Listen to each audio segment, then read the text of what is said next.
Hello, my name is Michael O'Keefe, aka The Movie Wizard. If you enjoy this interview and want to hear more top-notch film industry conversations, please press the thumbs up, subscribe to this channel, and hit the bell to stay in the know. Okay, so I'm talking to Vera Drew. How are you today? I'm great. How are you? I'm excellent. And what's your name again? Bri LeRose. Okay, and so Vera directed, Yeah. starred in The People's Joker, and co-wrote it with Bri. co-wrote it with Bri. Okay, and do you act in this? Nope. You did not act in this. But you acted this. Yeah, I'm Nathan Faustyn. I play the Penguin. The Penguin. The Penguin. Just if there's any doubt. Okay, so describe the movie. Is it a spoof? Is it a remix? What would you describe the wordplay it is with relationship to Todd Phillips' Joker? It is the log line of it Right. is an unfunny transgender clown named Joker starts a illegal comedy theater in Gotham City.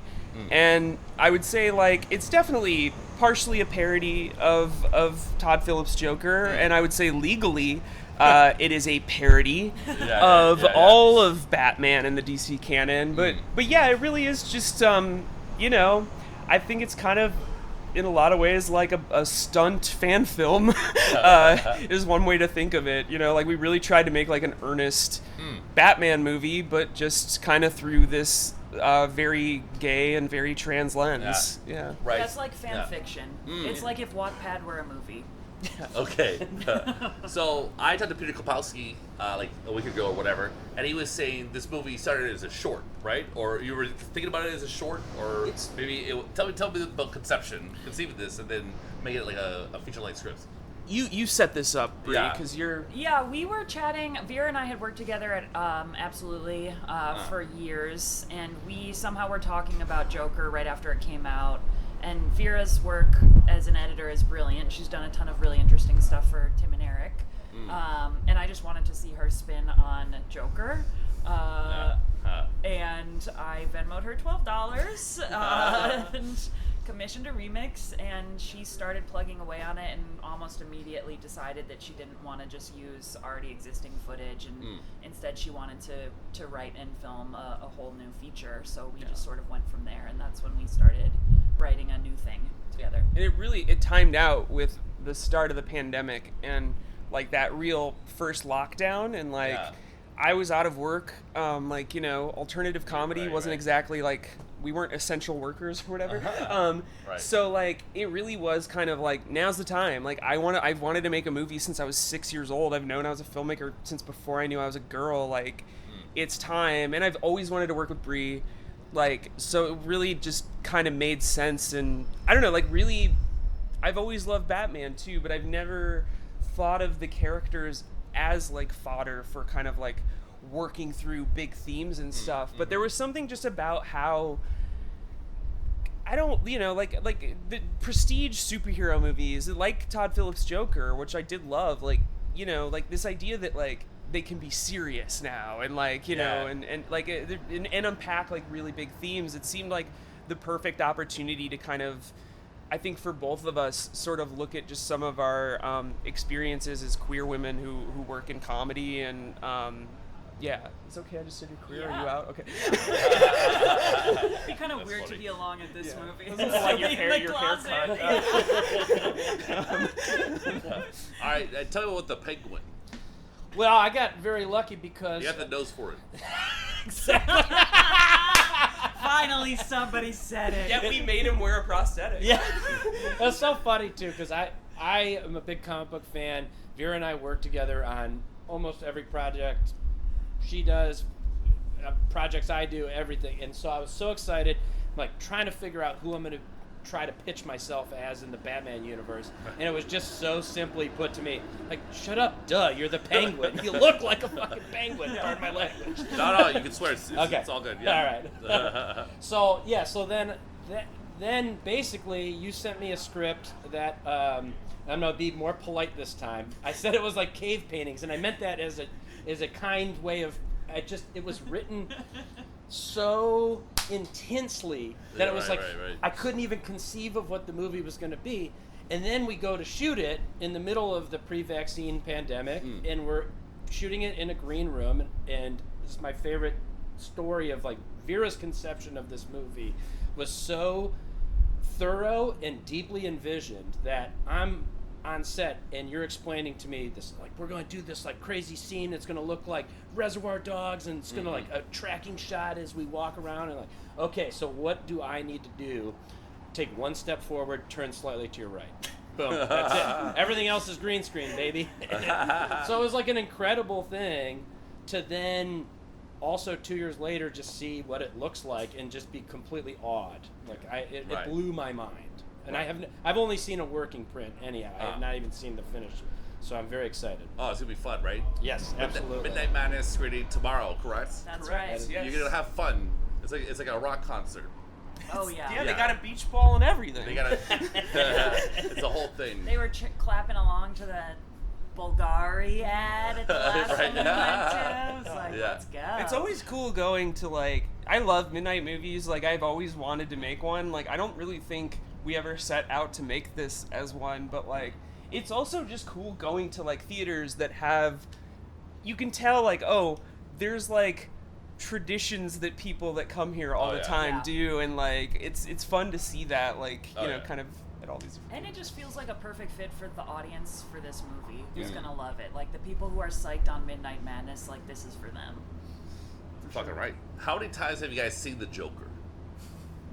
Vera? I mean, I've now seen every single Batman movie like at least 20 times. Oh my God. It's like I mean, but I love Batman, so like Yeah. I have no complaints. Like we Even watched the Adam West movie. Oh yeah, I love the Adam West movie. Nice. Batman Forever was my entry point into like falling in love with Batman. But my co-writer, on the other hand, I have not seen Joker. in Oh my full. God. But I did see part of it when at the beginning of the pandemic, I drove home to my mom in Wisconsin from LA. 3 days, like everything was closed, crazy, like apocalyptic vibes driving across the country. 30-hour drive. Finally, I get home, I open the door, and my mom is sitting in the living room watching Joker, specifically the scene where he is strangling his mother to death.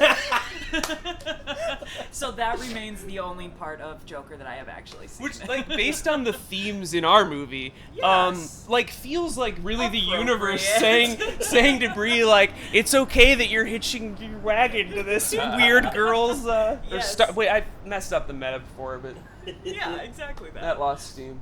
So, in true comic book fashion, is it going to be a People's Joker 2, 3, 4, the People's Suicide Squad, the People's The Suicide Squad? We're gonna do People's Fablemans next. Yeah. We're only gonna do TIFF movies. Yeah. The People's Whale. The People's Whale is gonna be very controversial. Oh my God. Yeah. No, I have at least two other movies I want to make. I don't want to say what the sequel is just yet because people haven't seen the movie, but stick around to the end credits. The only thing I will say is the sequel to this movie, we are going to hopefully take on a different IP and a horror movie, a horror movie icon. And I also, like, I do want to make more of these eventually, but I think what was so special about this movie was it came at a point in my life where I really needed something that I wasn't getting notes on, that was just mine, and that I can really throw myself into, and like all of myself, and really kind of also just process like my 20s and like the last couple of years of my life. So I really see like, like we'll probably wait until we're deeper into our 30s, to talk about, to work on the next one, and then the third one will be our 40s, and then Nathan will be dead.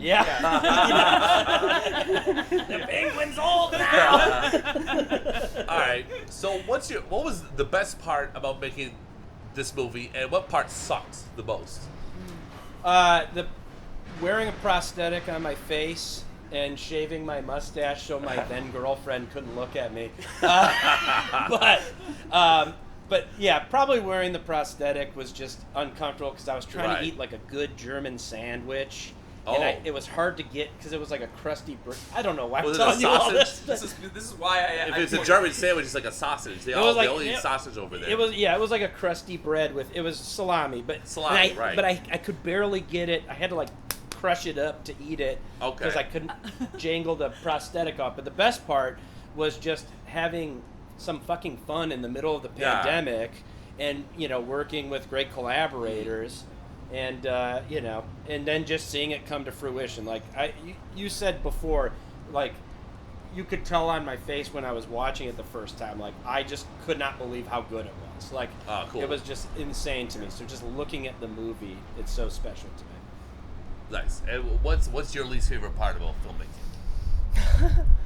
I don't know. I mean, because You like seem to be having fun. I love but it. it's all good. It's honestly, I don't want to say it's all good because making this Right. movie was the hardest thing I've ever done in my life. Like, it really was, but like, it was even the challenges, it was just so rewarding every step of the way. And I really do believe that necessity is like the mother of invention. Like, everything that is great about this movie came out of frustration and came out of lack of resources and came out of the fact that like, I've never fucking done this before. Right. Like nobody on our team really had done this before. It was new to everybody. So yeah, like I think the only thing that does make me uncomfortable about filmmaking is talking about the film. But even this has been a blast because Yeah. everybody's been so like, what the fuck did you guys just do? Like, and how did you get into TIFF? So like, Right. yeah, it's all gravy. It's all gravy. It's all Gucci.